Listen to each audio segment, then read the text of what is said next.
우리 12월 암송인데요. 한번 같이 해보겠습니다. 우리 먼저 한번 읽겠습니다. 같이 읽습니다. 이는 한 아기가 우리에게 낳고 한 아들 우리에게 주신 바 되었는데 그의 어깨에는 정사를 메었고 그의 이름은 기묘자라 모사라 전능하신 하나님이라 영존하신 아버지라 평강의 왕이라 할 것이니라. 아멘. 이제 칸을 채워서 한번 보겠습니다. 이사야 9장 6절 말씀 여러분 하실 수 있겠죠 여러분? 자, 같이 합니다. 이사야 9장 6절 말씀. 이는 한 아기가 우리에게 낳고 한 아들 우리에게 주신 바 되었는데 그의 어깨에는 정사를 메었고 그의 이름은 기묘자라 모사라 전능하신 하나님이라 영존하시는 아버지라 평화의 왕이라 할 것임이라. 아멘. 아멘. 네. 조금만 더 빨리 나왔으면 좋았을 것을. 감사합니다. 너무 감사합니다. 우리 지난주부터 예수님의 이름에 대해서 살펴보고 있습니다. 이사야는 앞으로 오실 메시아는 기묘자가 될 것이라 말합니다. 지난주에 말씀드렸던 것처럼 기묘자는 이렇게 놀라우신 분, 경이로우신 분이라는 뜻입니다. 영어 성경에는 원더풀 원이라고 번역합니다. 설교를 준비하면서 예수님은 놀라우신 분이다, 이 말씀 묵상하는 중에 마태복음 18장 3절이 생각났습니다. 이르시되 진실로 너희에게 이르노니 너희가 돌이켜 어린아이들과 같이 되지 아니하면 결단코 천국에 들어가지 못하리라. 예수님 말씀하시기를 너희가 돌이켜 어린아이와 같이 되지 않으면 천국에 들어가지 못한다 말씀하셨는데 왜 어린아이와 같지 않으면 천국에 들어가지 못한다 말씀하셨을까요?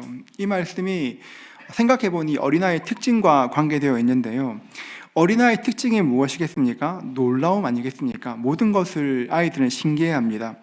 교회에 아이들 참 많은데요. 여러분, 그 작은 이렇게 어린아이들은 그냥 손으로 얼굴 가렸다가 이렇게만 해도 넘어갑니다. 여러분, 너무 신뢰합니다.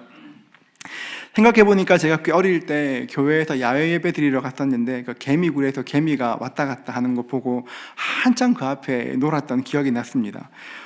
어릴 때는 마냥 무엇을 봐도 신기하고 좋습니다. 누군가 어른이 된다는 것은 호기심을 잃어버리는 것이라 말했는데 그 말을 조금 다르게 말하면 어른이 된다는 것은 경이로움을 잃어버린다와 같은 말 같습니다. 나이가 들면서 호기심을 잃어버리고 경이로움을 잃어버립니다. 어린아이와 같이 되지 않으면 하나님 나라에 들어갈 수 없다 말씀하셨는데 그 말씀은 호기심을 잃어버리고 경이로움을 잃어버린 사람은 하나님 나라를 누릴 수 없다는 것과 같은 말이기도 합니다. 그러면 이사야가 말하는 그 기묘함, 그 경이로움이라는 것이 정확하게 무엇을 뜻할까요? 국어사전을 보면 경이롭다는 말은 놀랍고 신기한 데가 있다, 그렇게 설명합니다. 놀랍고 신기한 데가 있다. 히브리어로 보면 펠레라는 단어인데요, 독특하고 다름이라는 뜻입니다. 독특하고 다름. 이렇게 생각하면 우리말과 큰 차이가 없는 것 같지만 성경에서 말하는 경이로움은 단순히 놀랍고 신비한 것만을 뜻하는 것이 아닙니다. 성경이 말하는 경이로움에는 깊이가 함께 붙어 있습니다. 가을에 멋진 단풍을 보며 아름답다, 진짜 단풍 너무 이뻐, 감탄합니다. 그런데 경이로움은 아름답다는 느낌을 뛰어넘어 깊이로 이끌어갑니다. 단풍이 너무 색깔 이쁘다, 아름답다, 감동할 뿐 아니라 그 속에서 지난 세월들을 쭉 보게 되고 한 걸음 더 나아가 이렇게 멋진 단풍을 창조하신 우리의 창조주를 기억하게 되는 것입니다. 이 아름다움에 하나님의 손길이 있지, 하나님을 기억하며 감탄이 경이로움으로 바뀌게 되는 것입니다. 어느 목사님께서 미국에 있는 아들네 집에 가셨다가 나이아가라 폭포를 보고 오셨다고 합니다. 유람선을 타고 폭포를 구경하는데 다른 소리가 안 들릴 만큼 압도적인 물소리를 들었습니다. 그리고 성경 말씀이 한 절 생각났습니다. 요한계시록 14장 2절인데요. 내가 하늘에서 나는 소리를 들으니 많은 물소리와도 같고 큰 우레소리와도 같은데 내가 들은 소리는 검은 골 타는 자들이 그 검은 골 타는 것 같더라. 폭포수 소리를 들으면서 많은 물소리, 천국 가면 이런 소리 들리겠구나, 내가 주님께 더욱더 충성해야 되겠구나, 그런 마음의 소원이 막 나왔습니다. 그래서 유람선에서 자기도 모르게 나이야 가라 했다는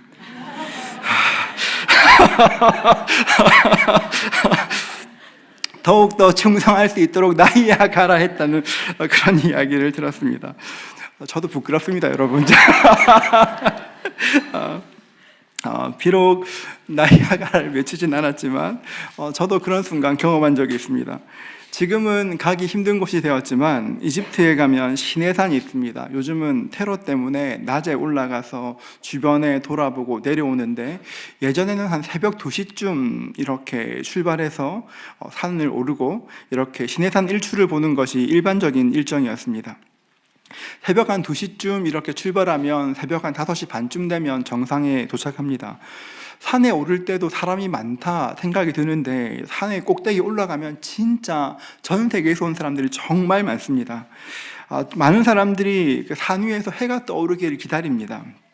그러다가 어느 순간 해가 솟아오르면 저 멀리 광야에서부터 시작해서 점점 붉게 물들어서 순식간에 시내산 전체가 그 바위산인데요, 벌겋게 변합니다.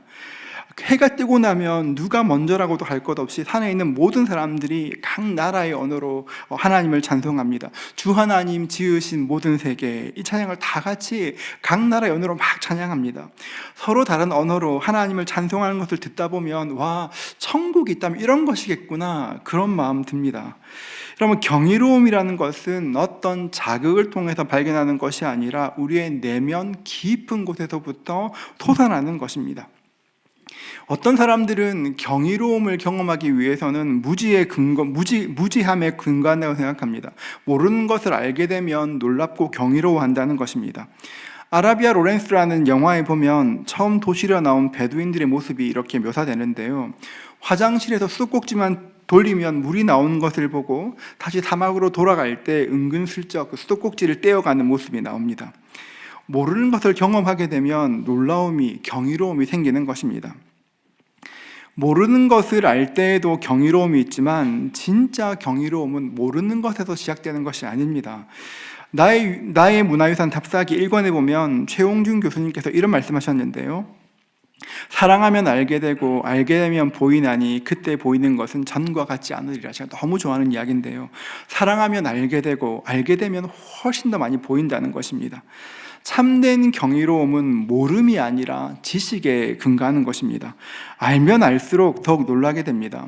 영국의 과학자 뉴턴은 이렇게 말했습니다. 나는 미지의 진리가 가득한 거대한 바다가 펼쳐진 해변에서 논의는 어린아이와 같았다. 역사의 이름을 남긴 과학자 뉴턴이 자신의 인생을 돌아보니 미지의 진리가 가득한 거대한 바다에서 노는 아이와 같았다고 말하는 것입니다. 경이로움이란 책을 쓴 라비 제크라이어스 교수는 이렇게 말합니다. 생각하는 자들이여 믿으라, 믿는 자들이여 생각하라, 이렇게 말합니다. 지혜로운 사람은 내가 얼마나 많은 것을 알고 있는가를 자랑하는 것이 아니라 오히려 내가 알고 있는 것이 얼마나 적은지를 말하곤 합니다. 하나하나의 진리가 모여서 강을 이루고 그 강을 따라가다 보면 깊이를 측량할 수 없는 광대한 지식의 바다에 이르게 되는 것입니다. 어떤 것 신기할 때가 있습니다. 신비로움으로 느끼는 흥분은 신비로움이 설명되고 나면 곧 사라집니다. 그런데 경이로움이라는 것은 지식이 쌓이면 쌓일수록 더 증가되는 것입니다. 그런 의미에서 경이로움이라는 것은 어떤 우리의 감정이라기보다 우리의 삶의 태도라 말할 수 있을 것입니다. 지난 세대 많은 사람들은 경이로움을 경험하며 살았는데, 안타깝게도 지금 우리는 경이로움이 사라진 시대를 살고 있습니다. 지금 우리가 사는 이 시대에 그 경이로움이 사라진 이유가 무엇일까요? 그것은 우리가 사는 이 시대가 경이로우신 하나님을 생각하지 않는 세대이기 때문에 그렇습니다. 지금 이 시대가 경이로우신 하나님을 생각하지 않습니다. 우리 성도들도 마찬가지입니다. 하나님을 생각한다고 말하지만 우리 자신을 생각하고 우리의 상황을 훨씬 더 많이 생각합니다. 하나님께서 이스라엘 백성들에게 내가 너희를 약속의 땅으로 인도하시겠다 말씀하셨습니다. 큰 기적과 능력으로 이집트에서 나와 광야를 통과했고 가데스 바네아에 도착하였습니다. 약속의 땅에 가까이 왔을 때 이스라엘은 12명의 정탐꾼을 보내서 그 땅을 정탐하도록 하였습니다. 40일 동안 열심히 정탐했습니다. 민수기 13장 13절 우리 같이 한번 읽어볼까요? 같이 읽습니다. 또 에스골 골짜기에 이르러 거기서 포도 송이가 달린 가지를 베어 둘이 막대기에 꿰어매고 또 송류와 무화과를 따니라. 포도나무는 풍요로움의 상징입니다. 정탐꾼들은 엄청난 포도송이가 달린 가지를 가지고 돌아왔습니다. 그 땅 너무 좋았다고, 정말 풍성하고 넉넉한 땅이었다고 말했습니다. 너무너무 좋은 땅인데 딱 하나 안 좋은 게 있는데, 그게 뭐냐면 거기는 거인들이 살고 있다고, 우리가 못 이기는 사람이 살고 있다고 이야기했습니다. 민수기 13장 32절과 33절은 이렇게 말합니다. 이스라엘 자손 앞에서 그 정탐한 땅을 악평하여 이르되 우리가 두루 다니며 정탐한 땅은 그 거주민을 삼키는 땅이요 거기서 본 모든 백성은 신장이 장대한 자들이며 거기서 네피림의 후손인 아낙 자손의 거인들을 보았나니 우리는 스스로 보기에도 메뚜기 같으니 그들이 보기에도 그와 같았을 것이라. 거기에서 봤던 모든 사람들은 신장이 장대하고 우리는 스스로 보기에도 메뚜기 같고 그들도 그렇게 보았을 것이라고 이야기합니다. 여러분, 객관적으로 보기에는 그럴 수 있겠다 생각하지만, 여러분, 이 보고에 어떤 것이 중요하냐면 정탐꾼들의 보고에는 하나님이 없었습니다. 이제까지 하나님의 능력으로, 하나님의 도움으로 광야를 지나왔는데 지금 갑자기 내 능력으로 견주어 보니까 안 된다고 이야기하는 것입니다. 이제까지 도와주신 하나님을 생각하지 않고 갑자기 자기의 능력만 생각합니다. 하나님의 은혜로 내가 여기까지 왔는데 나에게 몰입되어 있으니까 아무리 하나님께서 말씀하셔도 그 말씀이 들리지 않는 것입니다. 자신의 능력에만 집중하면 적과 꿀이 흐르는 땅이 자신을 삼키는 땅으로 변하고, 하나님께 집중하면 그 땅이 약속의 땅으로 변하는 것입니다. 모든 기적의 주인이신 하나님을 생각하지 않는데, 그 하나님 붙잡지 않는데 어떻게 우리 삶에 기적이 경험될 수가 있겠습니까? 하나님을 생각하지 않으면 경이로움이라는 것은 존재하지 않습니다. 사람들은 경이로움이 사라지고 나면 다른 대체품들을 만듭니다. 세계적인 작가인 모니카 파커는 경이로움의 힘이라는 책에서 경이로움을 잃어버린 사람들이 만들어내는 많은 대체품들을 이야기합니다. 하나님께서 주신 그런 사랑을 육신적인 것으로, 성적인 것으로만 바꾸어 생각합니다. 하나님께서 주신 유머를 그런 조롱으로 전락시킵니다. 이런 여러 가지 예가 있지만 사람들이 경이로움을 경험하기 위해서 만들어낸 가장 강력한 대체품 중에 하나가 여기서 책에서는 LSD라 불리는 마약과 같은 것이라는 것입니다. LSD는 강력한 환각작용으로 세상을 전혀 다르게 보게 만든다고 합니다. 그 책에 보면 그 마약을 복용한 사람들이 이렇게 그린 그림이 있는데 보면 색깔이 진짜 화려합니다. 그리고 이 마약은 미국 히피 운동 때도 큰 영향을 미쳤습니다. 이 책에서 모니카 파커는 이렇게 말합니다. 모든 사람에게는 경이로움에 대한 추구가 있고, 이런 추구는 결국 자기를 파괴하면서까지 결국 드러나게 된다는 것입니다. 일반적인 연구자도 이렇게 이야기하지만 성경은 훨씬 더 근본적으로 이야기합니다. 경이로움 자체이신 하나님을 떠난 사람들은 어떤 대체품을 만들게 되는데, 성경은 그것을 우상숭배라고 이야기합니다. 우리가 우상숭배라는 말을 들으면 꼭 목상 앞에서, 불상 앞에서 절한 어떤 사람들을 생각하지만, 여러분, 꼭 그런 것만이 우상숭배를 말하는 것은 아닙니다. 팀 켈러는 내가 만든 신이라는 책에서 이렇게 말합니다. 우상이란 무엇인가? 무엇이든 당신에게 하나님보다 더 중요한 것이다. 무엇이든 하나님보다 더 크게 당신의 마음과 생각을 차지하는 것이다. 하나님만이 주실 수 있는 것을 다른 곳에서 얻으려고 한다면 그것이 우상이다. 이렇게 이야기했습니다. 바꿔 말하면 우리 삶에 너무 중요하기 때문에 그것 없이 살 수 없을 것 같은 것, 가정이나 자녀, 아니면 직업이나 돈벌이, 체면이나 사회적 지위, 아니면 로맨틱한 이성관계나 사람들의 인정, 어쩌면 저에게는 큰 교회를 이루는 것이, 유명한 목사가 되는 것이 이렇게 주님을 위한 것이라 말하지만 저에게 우상이 될 수도 있습니다. 우리 마음에 저것만 있으면 좋을 것 같아, 저것만 가지면 만족할 것 같아, 저 일만 이루어진다면 내 삶에 의미가 있을 것 같아, 나도 가치 있는 사람 될 것 같아. 여러분, 그것들 다 돌이켜보면 우상숭배인 것입니다. 왜냐하면 그것들을 신으로 삼고 그것들을 간절히 원하기 때문에 그렇습니다. 우리 시대의 많은 사람들은 인정의 우상에게 절합니다. 인정의 우상. 인스타그램이나 페이스북 같은 곳에 끊임없이 자기의 일상을 공유하며 사람들에게 인정받고 싶어 합니다. 인스타그램이나 페이스북 같은 곳에서 계속 이렇게 사진을 올리면서 부러움과 만족을 얻고 싶어 합니다. 어떤 일을 성취하고 사람들에게 당신은 꼭 필요한 사람이라고 그런 말 듣고 싶어 합니다. 인정의 우상인 것입니다. 우상 숭배의 본질은 우리가 다른 것을 의지하는 삶입니다. 우리는 우리가 사랑하는 것을, 우리가 의지하는 것을 반드시 닮아가게 되어 있습니다. 원하면 닮습니다.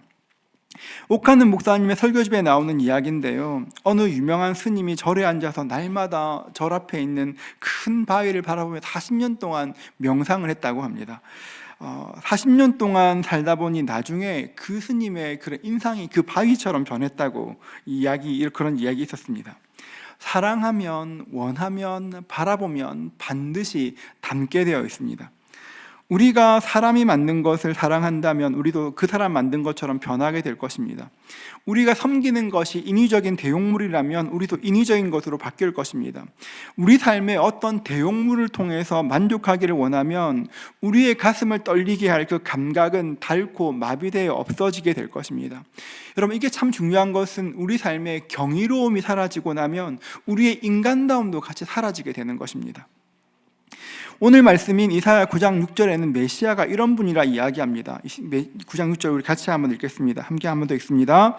이는 한 아기가 우리에게 낳고 한 아들을 우리에게 주신 바 되었는데 그의 어깨에는 정사를 메었고 그의 이름은 기묘자라 모사라 전능하신 하나님이라 영존하시는 아버지라 평강의 왕이라 할 것이니라.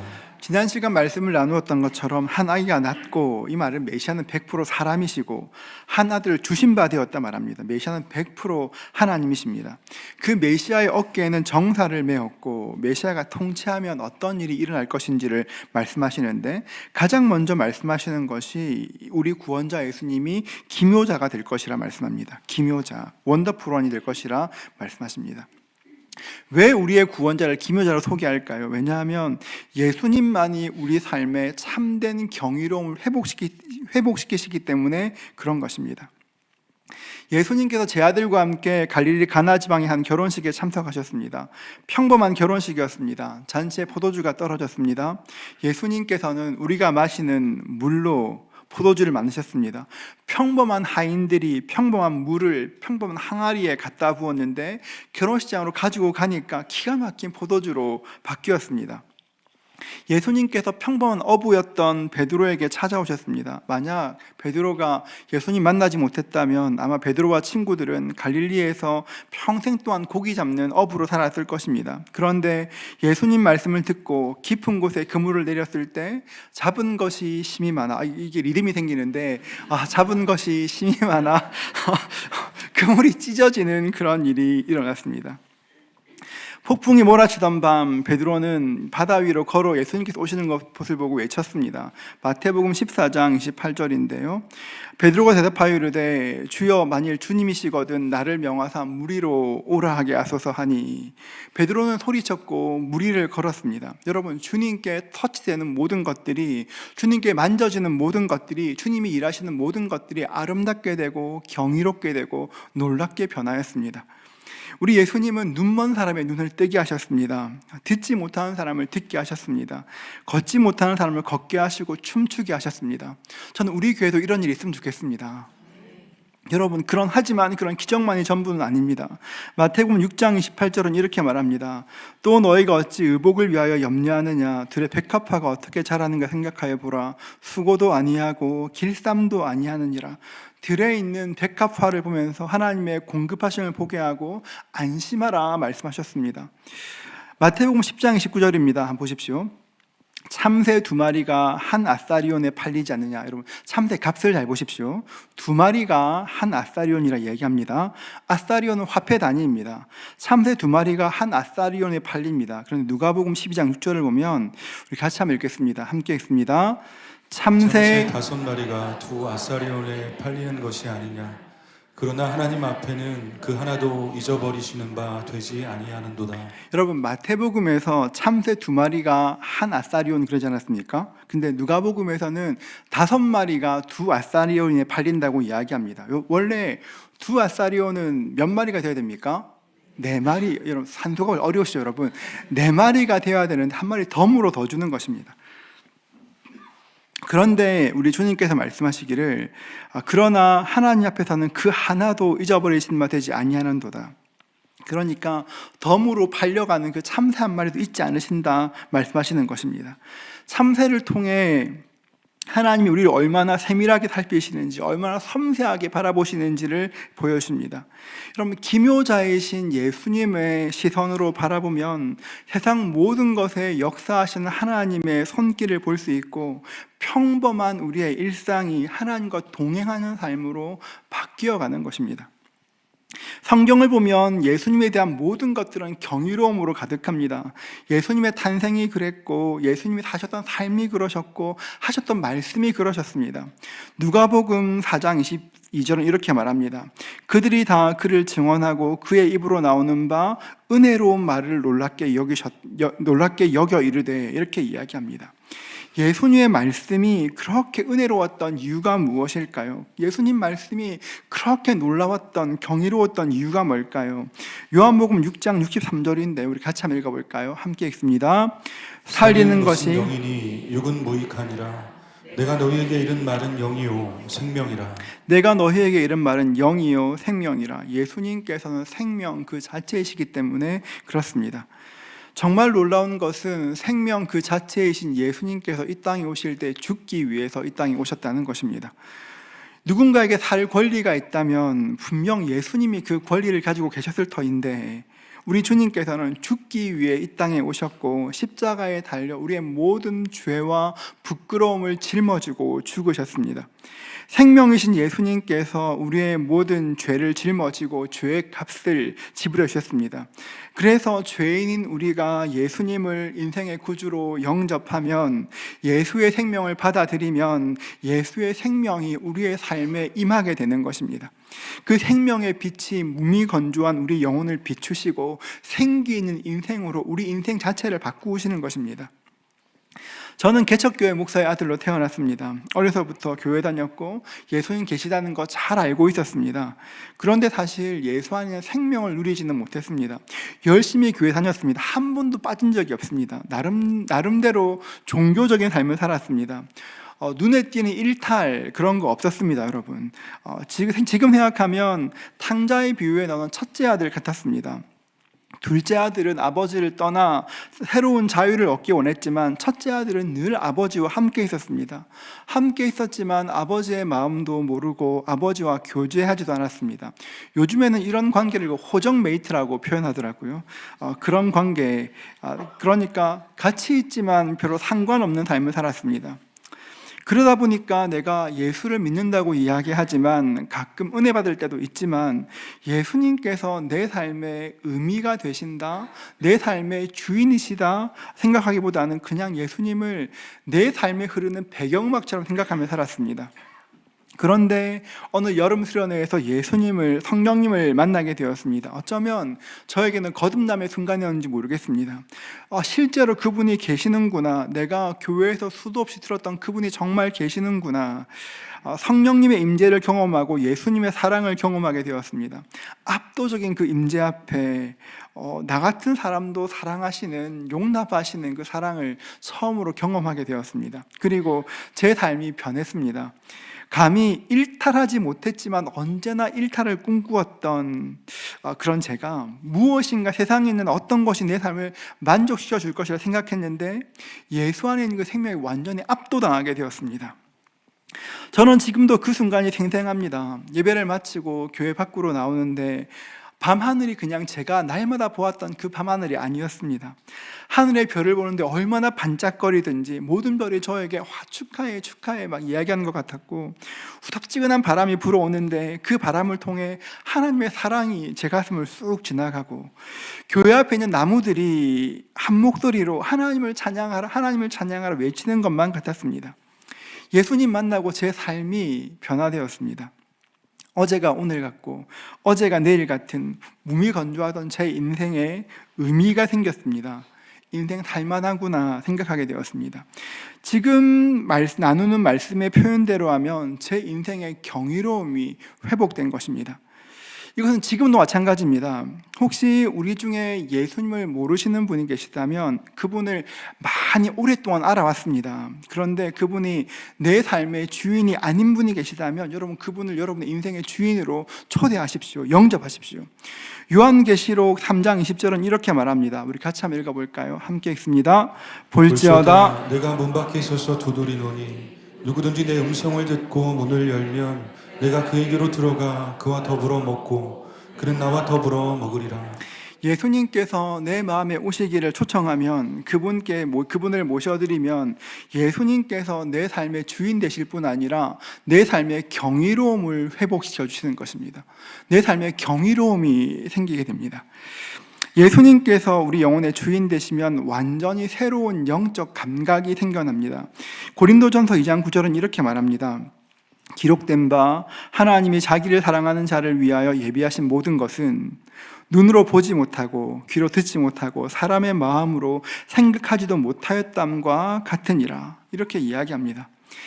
하나님께서 사랑하는 사람들을 위해서 예비하신 모든 것들, 그런 것들은 눈으로 보지 못하고 귀로 듣지 못하고 사람의 마음으로 생각지 못했던 것들을 우리에게 허락해 주시는 것입니다. 여러분, 예수님을 인생의 구주로 영접하십시오. 그럴 때 인생의 경이로움이 회복될 것입니다. 이미 예수를 구주로 영접했지만 여러분 마음 가운데 이 경이로움이 없으신 분이 계십니까? 다시 한번 그분께서 내 삶을 다스리시기를 기도하십시오. 그분이 찾아오셔서 만나 주실 것입니다. 이미 예수님을 구주로 영접하시는 분들은 예수님께 삶을 내어드리십시오. 예수님, 내 삶에 찾아오셔서 내 삶을 다스려 주십시오.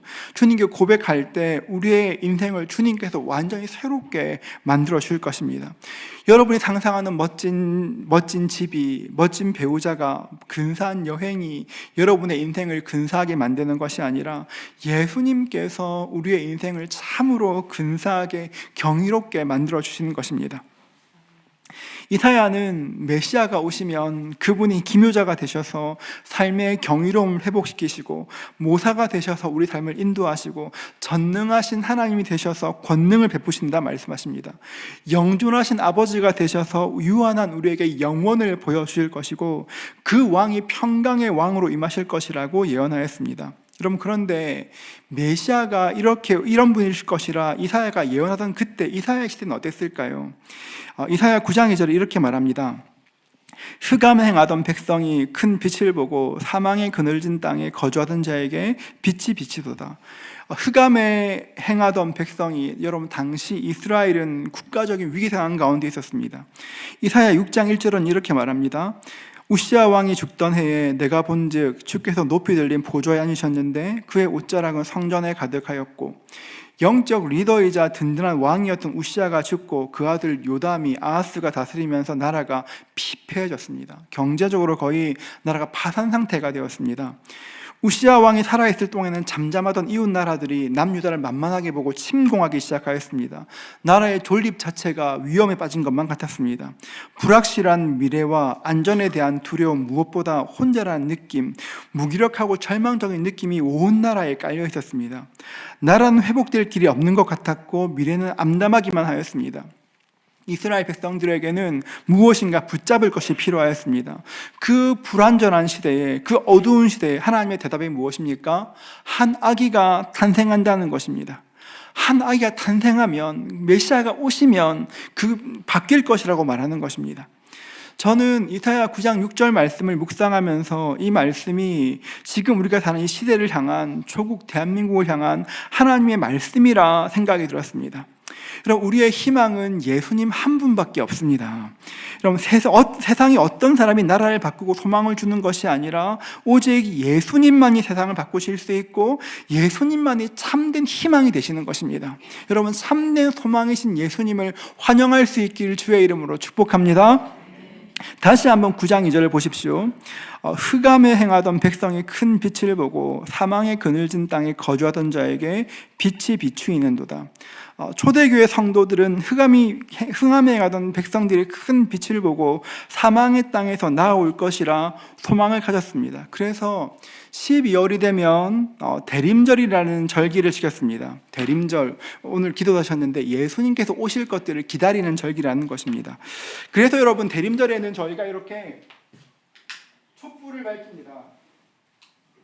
교회적으로 촛불을 밝히고 빛 대신 주님을 기대합니다. 대림절 초가 따로 있는데 여러분, 대림절 초는 보라색 초입니다. 그럼 보라색이 무엇을 상징할까요? 왕을 상징하지 않습니까? 왕이신 그분이 오셔서 우리 가운데 빛으로 오실 것을 기대하며 초대교회부터 성도님들은 촛불을 켜며 주님의 오심을 기다리는 것입니다. 오늘 강단에도 이렇게 대림절 초를 준비하였는데요, 저는 우리나라에, 우리의 가정에 빛 대신 주님께서 찾아오셔서 우리의 흑암을 밝히시는 그 은혜가 임하기를 주의 이름으로 축복합니다. 지난주에 뉴스 하나 읽었습니다. 요즘 시국이 이래서인지 성산 장식이 잘 팔리지 않는다, 그런 뉴스를 읽었습니다.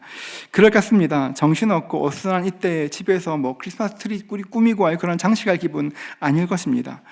그래서 제가 여러분들께 제안 하나 드리는 것은, 혹시 아직까지, 지금 오늘이 12월 15일인데요 아직까지도 크리스마스 트리를 꾸미지 않는 분이 계시다면 작게라도 트리를 장식하시고 주님을 묵상할 수 있으면 좋겠습니다.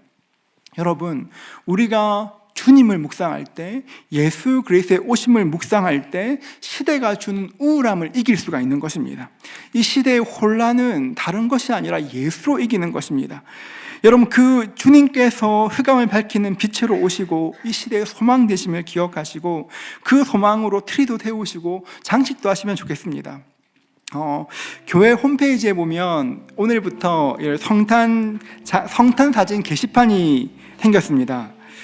여러분, 가정에서 장식하신 트리를, 예수님 환영하는 의미를 담아 장식하신 것들을 사진 찍으셔서 게시판에 올려주시면 좋겠습니다. 함께 좀 교회가 기뻐하면 좋겠습니다. 우리 주님께서 오심을, 흑암을 밝히는 빛으로 오시는 예수님을 환영하는 그 은혜가 있으면 좋겠습니다. 2000년 전 베들레헴에 오신 그 예수님께서 지금 우리에게 찾아오셨습니다. 여러분, 마음 다해 그분을 환영하십시오. 주님께서 우리 삶에 빛을 비추어 주시고 우리 삶의 경이로움과 놀라움을 회복시켜 주실 것입니다. 그 은혜 누리시는 저와 여러분 되시기를, 우리 주님 때문에 경이로움이 회복될 수 있기를 주의 이름으로 축복합니다. 제가 이 시간 먼저 찬양하기 전에 한번 우리가 구원 초청하고 싶습니다. 제가 이 말씀 준비하는 내내 주님께서 이렇게 구원 초청에 대한 마음 주셨습니다.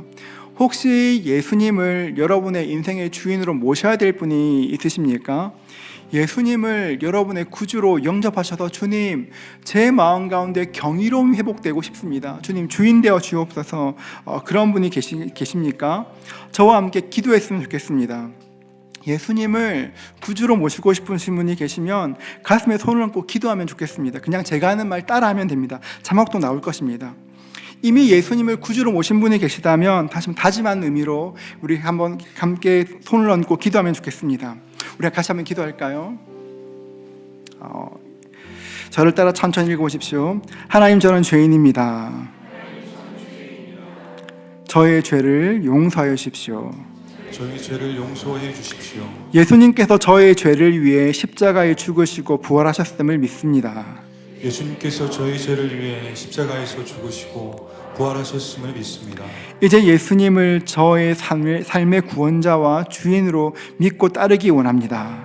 이제 예수님을 저의 삶의 구원자와 주인으로 믿고 따르기 원합니다. 주님, 찾아오셔서 제 삶을 주관하여 주시옵소서. 주님, 찾아오셔서 제 삶을 주관하여 주시옵소서. 예수님의 이름으로 기도합니다. 예수님의 이름으로 기도합니다. 아멘. 아멘. 제가 한번 기도하겠습니다. 주님, 이 시간에 예수님을 주님으로 모시기로 작정한 이들이 있습니다. 하나님, 그 기도한 이들에게 찾아오셔서 주님께서 주인 되시는 그 은혜가 삶에 경험될 수 있도록 도와주시옵소서. 이미 예수를 주인으로 모신 분들께는 다시 한번 찾아오셔서 우리 삶에 새로운 기쁨들을 회복시켜 주시고 예수님 때문에 세상에 줄 수 없는 기쁨이 우리에게 임하는 것들을 경험할 수 있도록 축복하여 주시옵소서. 주님, 감사합니다. 예수님의 이름으로 기도합니다. 우리 함께 찬양하겠습니다.